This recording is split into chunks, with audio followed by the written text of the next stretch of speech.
ومن الاخر ايه اقوى اغنيه في الالبوم. الاغنيه اللي جايه دي بقى اغنيه مفزعه. يلا نخش على اللي بعدها، اكتر اغنيه محدش واخد باله منها. نخش بقى على اكبر اغنيه من حيث المساحه. واحد يقول لي طب ايه اكتر اغنيه مساحتها بقى قليله المره دي؟ نخش بقى على اغرب اغنيه في الالبوم. السلام عليكم ورحمه الله وبركاته. معادنا مع الجزء الثاني في مراجعه البوم من اكثر الالبومات اهميه في تاريخ عمرو دياب كله. قلت في الجزء الاولاني، شوفوا من هنا لو لسه ما شفتوش وبعد كده تعالى شوف ده، ان عمرو دياب الهضبه ما قبل البوم وياه مختلف عن عمرو دياب ما بعد البوم وياه. لو لقيت الفيديو عجبكم حلو لذيذ هنخش على البوم ليلي نهاري. هعرف ده منين انه عجبكم ولا لا؟ لايك شير سبسكرايب، قول لي رايك في الكومنتات. فكنا وقفنا عند اغنيه يهمك في ايه. يلا نخش على اللي بعدها اللي هي اكتر اغنيه محدش واخد باله منها، حلوه الايام. واحد يقول لي ازاي محدش واخد باله منها؟ عارفها كويس واخد بالي منها وبعشقها. اقول له انا كمان، بس انا اقصد محدش واخد باله منها بالنسبه لباقي الاغاني الالبوم. هي دي تكمن عظمه الالبوم، ان ممكن اغنيه تبقى مشاهداتها قليله او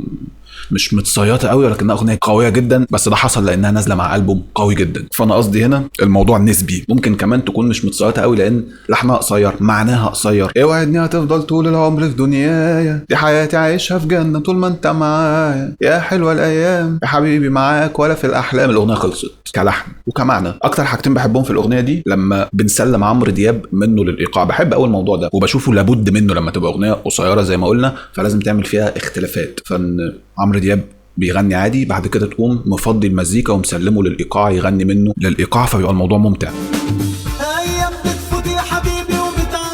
بحب كمان في الاغنيه دي في الاخر خالص من ضمن الحاجات برضو اللي عايزين نملى بيها بس الحلو قوي، جزء كده تحسه مزيكا لاتن، بحسه مش واخد حقه خالص. ده بقى فعلا اللي محدش سمعه بس جامد. وعمرو دياب بقى بيخش بطريقه غنى مختلفه، بسلطنه بروقان. ايام حلوه الايام وبعيشها معاك. بص بعيشها معاك، مش المفروض حلوه الايام يا حبيبي معاك، لا قال لك وبعيشها معاك، كلمه كده في الاخر زياده ما تفهمش هتضيف ايه بالظبط بس حلوه. وعمرو دياب طريقه غنى هنا كمان مميزه، ما بيقولش يا حلوه الايام، لا حلوه الايام، بيزقها كده فالفايب بتاعها لا حلوه. مش عارف صدفه ولا لا بس الاغنيه اللي جايه برضو قصيره كلحن ومعنى. تسمع اول جمله بتترجم الحوار كله. طمني وقول لي هتجيني يا وحشني ومن زمن عيني هتموت عليك، انا بحلم يومها وانت جنبي والشوق يا حبيبي جوه قلبي وعينيا عليك. حلوه دي وعينيا عليك. بحبها الاغنيه دي، بس زي اللي فاتت نازله في البوم مع عمالقه فممكن تتظلم. الاغنيه اللي جايه دي بقى اغنيه مفزعه، اغنيه بتخض. هما كانوا مع بعض سابوا بعض، هي حبت حد تاني وهي مع التاني رجعت تسال على عمرو دياب الاولاني. طبعا هي كده عامله مع حد تاني، فاكيد هي متوتره. ففجاه مطلع لها قال لها ايه بقى؟ مالك مش خلاص حبيت ناس بقيت معاهم؟ رعب. تعرفش تطلع لها منين. فالدخله لايقه جدا على الموضوع، مفيش مزيكا، بنخش على طول والمقسوم بيخش وبيقعد بقى يهددها. حاسب للي بيحبوك يعرفوا الحقيقه، يعرفوا ان انا لسه في بالك كل كام دقيقه. الحان عمرو دياب، كلمات الشاعر ايمن بهجت قمر، ولكن انا بالنسبه لي التوزيع هو العنصر الاقوى. الفنان حسن الشافعي، لانه اولا خلى عمرو دياب يبدا بالدخله دي زي ما قلنا بدون مقدمات، فده حلو. المزيكا سانده معاه من اول الاغنيه، من اول مالك تيرا بترد مش خلاص حبيت تيرا ناس بقيت معاهم تيرا. فاصل موسيقي جميل وتريات بتقول جمله حلوه مفيده. حتى عمرو دياب بيقول معاها متسلطن. في حليه بحبها قوي من عمرو دياب في الاخر بقى للناس اللي ما بتسمعش الاغنيه للاخر. بص دي، ما انت شاغل روحك بيا وبتدور ورايا. سلام. اللي ملحنها بقى فبيتوصى باللحن. نخش بقى على اكبر اغنيه من حيث المساحه. واحد يقول لي ايه مساحتها كام ميجا يعني؟ اقول له لا مش ده القصد، اقصد مساحتها الموسيقيه. اللحن بتاعها مساحته الموسيقيه كبيره، واخد سلم كبير. واحد يقول لي فائدته ايه يعني؟ هقول لك، ما هو لما يبقى مساحه اللحن في حروف من طبقه واطيه وحروف من طبقه عاليه بعاد عن بعض واخد مساحه كبيره، ده يخليك تسمع صوت عمرو دياب من الطبقه اللي تحت. فبص من الطبقه اللي تحت هتلاقيها هاديه ورومانسيه في الاول، فتستطعم صوت عمرو دياب بالنبره دي. حتى المزيكا كوردات كده ايه على الهادي عشان اصلا الصوت واطي لحد ما يوصل لفوق. ده يكفيكي النهار تبقى انت استطعمت صوت عمرو دياب بمختلف درجاته، وبتقفل بحلية رومانسية وجميلة جدا. بيقول يا حبيبي، اغنية رومانسية وجميلة بحبها. واحد يقول لي طب ايه اكتر اغنية مساحتها بقى قليلة المرة دي؟ الاغنية اللي بعدها معرفش صدفة ولا لا، عيني وانا شايفه، تقريبا 4-5 حروف كده نهاونديين، لحن قصير قوي. عمرو مصطفى قلنا في الجزء الاول انه برنس في الموضوع ده لما اتكلمنا على الله على حبك انت، عيني وانا شايفه عايزه تاني ايه، قلبي وانا عارفه قال لي روحي فيه، ده حبيب قلبي انا ارتاح واتعب انا. بس اللحن خلص، بنعيد بقى الحته دي تاني، وانا مين غيري انا. يعني بحس ان اللحن هنا بياخد مسؤوليه كبيره ان ما كانتش الاكبر، لانه اقصر عنصر فتكراره هيبقى ملحوظ. فلو جمله قويه خلاص بقت اغنيه قويه، هنا الجمله قويه. وقلنا برضو ان الستايل ده في الجزء الاولاني بيليق على الموسيقى الالكترونيه، الاي دي ام، الكترونيك دانسي ميوزك، اللي هو او الديسكو او الهاوس، سميها زي ما تسميها، الالات الالكترونيه. نقعد اللحن بيتكرر وانت بتلعب بالمزيكا براحتك الكترونيا، فده موجود هنا. بيعجبني قوي هنا حته برضو لقطه في التوزيع كده في الاخر، بنقول اللحن بس بالسكند بتاعته. لو انت مثلا انت فاهم ان ايه الفرق بين السينيو والكوبليه، الكوبليه بيتقال بصوت عمرو دياب فردي كانه ماسك مايك وبيغني في حفله، بيجي السينيو بتلاقي اصوات كتير من عمرو دياب، صوت بيقول اللحن الاصلي واصوات بقى بتقول اسم حاجات اسمها السكندات، صوت بيقول من طبقه اعلى، صوت بيقول من طبقه اطول، فكلهم مع بعض يعملوا لك صوت مزدوج كده تسمع بيه السينيو. طب عملنا ايه في الاخر بقى؟ اللقطه اللي حصلت في الاخر ان احنا خدنا تراك من تراكات السكندات مش اللحن الاصلي ولعبناه. فبدل ما قلنا ده حبيب قلبي انا، لا قلنا ايه؟ ده حبيب قلبي انا يرتاح واتعب انا. اللحن حلو هتعرف تطلع منه حاجات كتير. واحد معدي يسال يقول لي بقول لك ايه، هو من الاخر ايه اقوى اغنيه في الالبوم؟ جه وقتها من الفراق اقوى لحن في الالبوم لحن عمرو دياب. بعد كل الاسامي الكبيره اللي لحنت في الالبوم يبقى اللحن الاقوى عند عمرو، عشان برضه نبقى فاهمين احنا مش بنتعامل مع مطرب فقط، هو الراجل ملحن كبير قوي. اكتب خش على النت سريش على الحان عمرو دياب هتتفاجئ لو انت مش متابع. عندي مشكله بس مع بدايه الاغنيه، بحسها مش مميزه خالص، بدايه عاديه جدا. ولو اعتبرتها مميزه هتبقى مميزه عشان سمعت زيها قبل كده، شبه دي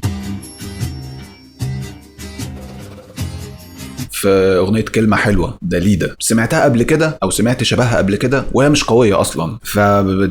لا، جمله السينيو في الاغنيه دي اقوى جمله سينيو في الالبوم كلاما ولحنا ومزيكا. على فكره دي ارائي عشان مش محتاج اقول بقى كل من وقت للتاني ده رايي ده رايي. انت فاهم انه لو انت متفق معايا يبقى ده رايي انا وانت، لو انت مش متفق معايا يبقى انا رايي بس وانت ليك راي تاني قولوا لي في الكومنتات وبنتناقش. المقسوم اللي هو الايقاع الشرقي اللي بيرقص بتاعنا لما بيبقى حزين زي في الفراق بيبقى رايق جدا، حزن فيه حركه، حزن كده فيه روح، مش الحزن اللي بيجيب شلل. يا عيني على اللي كان بيحب التاني اكتر. هما الاتنين بيتعذبوا لانهم بيحبوا بعض وافترقوا، بس لو هختار واحد بس اتعاطف معاه معلش يا عيني عليه هو اللي حب التاني اكتر. ما هو مستحيل الاتنين يكونوا بيحبوا بعض قد بعض، لازم في حد بيحب اكتر. العبقريه في ايه؟ ان يا ريت كان في وحده قياس للحب عشان تقيس بشكل مباشر مين كان بيحب التاني اكتر، لان مش سهل تعرف. في ناس فاكره سهل تبقى عارف مين بيحب التاني اكتر، لا هتعرفها ازاي؟ كل واحد اصلا بيحب بطريقه مختلفه، باسلوب مختلف، بأفعال وكلام مختلف، بيعبر بشكل مختلف، فما تقدرش تحسبها. فخلاص يا عيني على اللي كان بيحب التاني اكتر. وعمرو دياب نفسه صاحب الشأن ما يعرفش. الفنان الكبير محمد محي قال في لقاء قريب ان الفراق كانت بتاعته بس عمرو دياب اخدها غير فيها اللحن. الصراحه اول ما سمعت القصه دي قلت كويس، مش عشان حاجه، الفنان محمد محي فنان كبير وليه جمهوره وانا بحبه كل حاجه، بس كان هيغنيها بلحن مختلف. انا عاجبني جدا اللحن ده، والفنان محمد محي قال انا ما عنديش مشكله في الكلام ده، يعني الراجل جميل. الفراق اشتغلت فيها شويه فطبعا خدها برضو وغير لحنها. وانا احب قوي في اللحن لما يبقى السينيو اللي هو اقوى حته في الاغنيه تدخلني عليها لحنيا من سكتين مختلفين. انا عايز اخش على ويا عيني على اللي كان،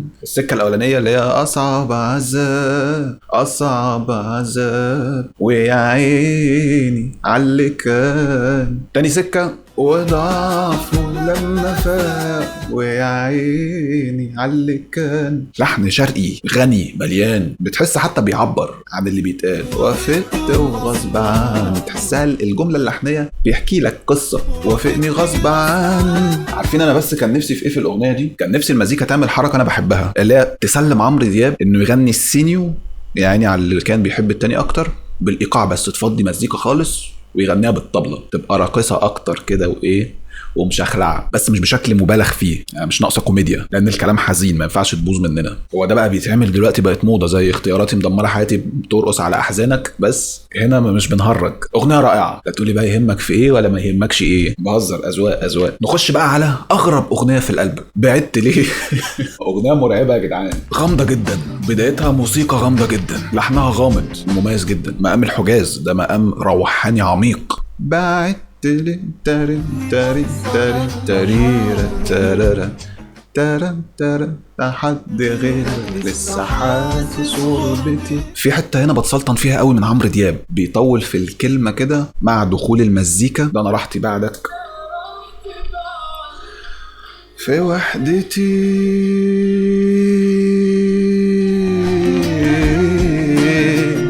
في وحدتي مش عايز اعيشه ابدا. الوتريات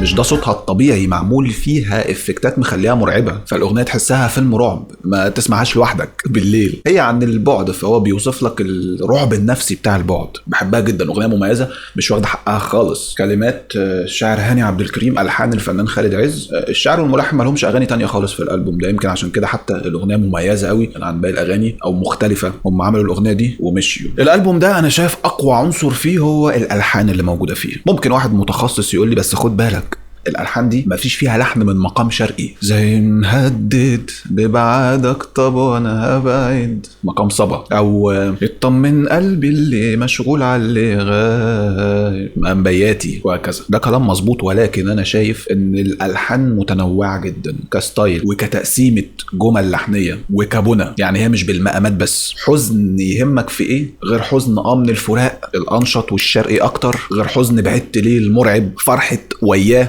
الأغنية الصيفية، غير فرحة بقدم قلبي الأغنية الرومانسية، غير فرحة كله إلا حبيبي الشرقية اللي بترقصك على المقسوم، وهكذا.